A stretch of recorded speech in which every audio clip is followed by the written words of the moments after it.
Sejumlah survei menunjukkan turunnya kepercayaan publik terhadap kinerja pemerintah. Sepertinya tidak perlu bersikap reaktif dan juga negatif, namun hal ini bisa dijadikan sebagai kritik dan juga masukan untuk melakukan terobosan serta perbaikan kinerja, termasuk komunikasi publik kepada masyarakat.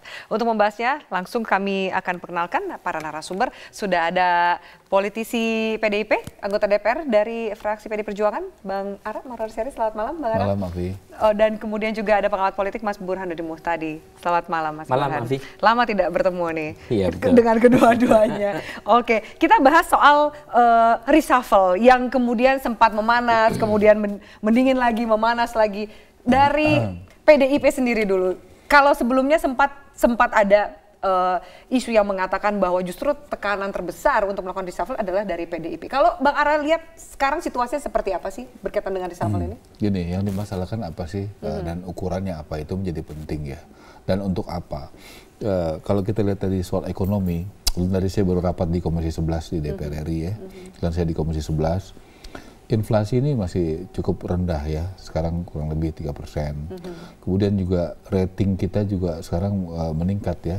BB plus, jadi positif dari stabil menjadi stabil plus. Kemudian juga kalau kita bicara soal belanja modal yang disiapkan oleh negara dalam APBN, sepanjang sejarah Republik ini Mas Burhan, baru 290 triliun itu untuk belanja modal, baru tahun ini, zamannya Pak Jokowi dan Pak JK. Itu bisa buat irigasi, buat jembatan, buat waduk, belanja modal besar sekali.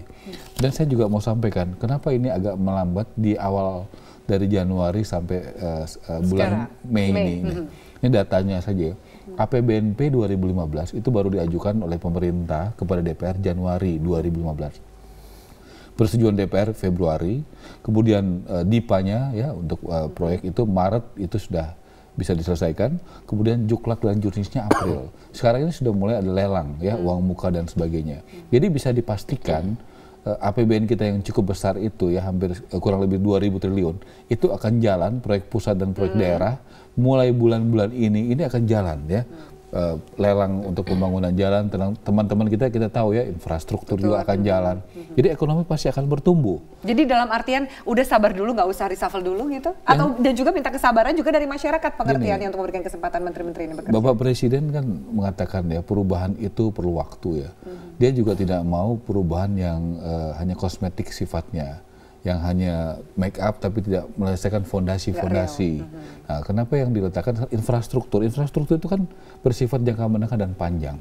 Kan seperti itu. Dan itu bisa akan dirasakan dalam waktu beberapa tahun lagi ya. Tapi yang sekarangnya hari ini, kemudian urusan ekonomi masyarakat, pendidikan itu seperti kita ngomong soal beras ya. Ini saya menyampaikan datanya. Sempat beras naik, kemudian dengan apa yang dilakukan langkah-langkah pemerintah ya mengecek operasi pasar dan sebagainya. Coba cek harga beras sekarang apakah sudah stabil atau belum? Sudah pasti sudah lebih stabil. Lebih baik. Nah, jadi artinya juga apalagi menghadapi Lebaran ini juga betul-betul diupayakan betul ya dari kemampuan bagaimana petani kita pada saat panen itu bisa dibeli. Tadi menarik soal hukum, ekonomi juga hukum ya. Hukum juga di situ juga dikatakan sesudah ekonomi hukum. Saya harus katakan beberapa capaian-capaian soal hukum ya. Misalnya yang dilakukan soal pemberantasan terhadap narkoba, eksekusi hukuman mati.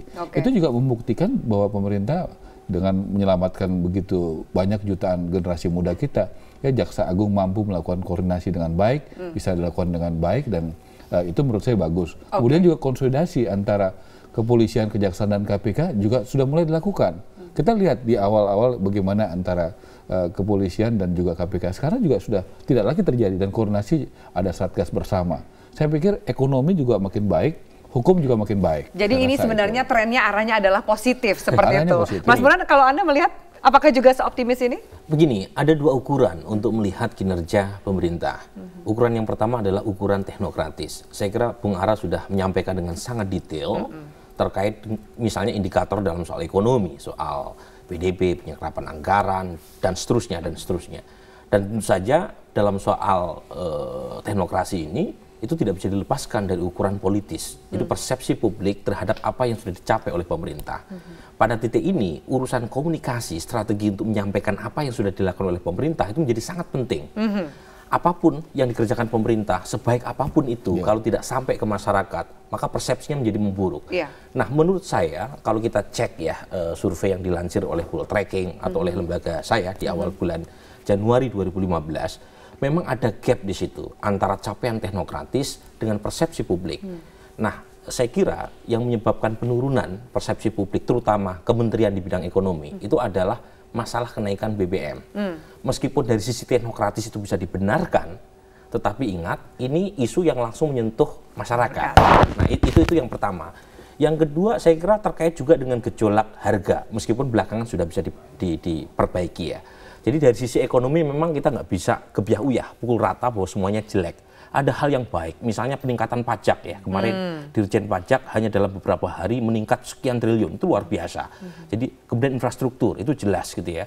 Kemudian dari sisi hukum, ada hal yang positif tadi, terutama apa yang dilakukan oleh Jaksa Agung. Dalam beberapa hal kita harus apresiasi, soal narkoba gitu ya. Lepas kita setuju tidak setuju, tetapi bahwa dia berani untuk tetap mengambil keputusan sesuai dengan keputusan hukum gitu ya. Konsisten gitu ya. Kemudian juga soal sinergi itu ya, lembaga-lembaga.